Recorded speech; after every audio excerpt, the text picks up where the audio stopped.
বাতাসে ভাসছে তাজা বারুদের গন্ধ, নিষ্ক্রিয় আর্গন গ্যাসও ছড়ায় উত্তাপ।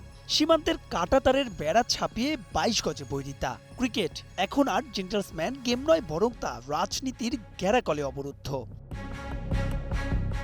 চিত্রনাট্যের শুরুটায় বিসিসিআই এর নগ্ন হস্তক্ষেপ, এরপর বাংলাদেশ ছাপিয়ে কুশীলবে পিসিবি। বড় মোড়ল ভারত খুনাক্ষরেও হয়তো ভাবতে পারেনি এতটা কোণঠাসা হবে তারা। তবে গল্পের এখানেই শেষ নয়, যেন শুরু মাত্র। পাকিস্তানের শুধু বিশ্বকাপের ভারতের বিপক্ষে ম্যাচ বর্জনই নয়, শোধ জিইয়ে রেখে এবার সিদ্ধান্ত নিয়েছে পাকিস্তান সুপার লিগ পিএসএল এর কোনো ম্যাচের টিভি স্বত্ব বিক্রি করা হবে না ভারতে, অর্থাৎ ভারত জুড়ে দেখা যাবে না টুর্নামেন্টটি।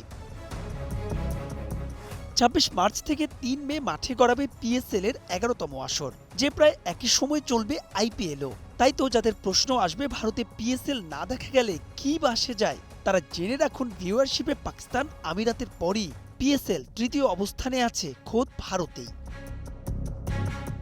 এদিকে ভারতের বিপক্ষে ম্যাচ বর্জন নিয়ে কথার লড়াই থামছে না দুদেশের সাবেক ক্রিকেটারদের মধ্যে, তবে সেখানে পাওয়া গেল জেন্টলম্যানশিপ। যেমন পাকিস্তানের সাবেক উইকেটরক্ষক ব্যাটার রাশিদ লতিফ এমন সিদ্ধান্তকে বলেছেন ক্রিকেট চেঞ্জিং টনিক। বাংলাদেশ কিংবা মুস্তাফিজের সঙ্গে যা ঘটেছে তা কোনোভাবেই গ্রহণযোগ্য নয়। মুস্তাফিজকে নিয়ে ভারত ভুল প্রতিক্রিয়া দেখিয়ে ফেলেছে।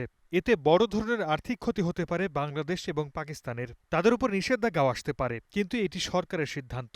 আমার মনে হয় এই একটি সিদ্ধান্তে আন্তর্জাতিক ক্রিকেট বদলে যেতে পারে। কিছুটা নরম সুরে কথা বলেছেন ভারতের বিশ্বকাপজয়ী অধিনায়ক ও কিংবদন্তি ক্রিকেটার কপিল দেব।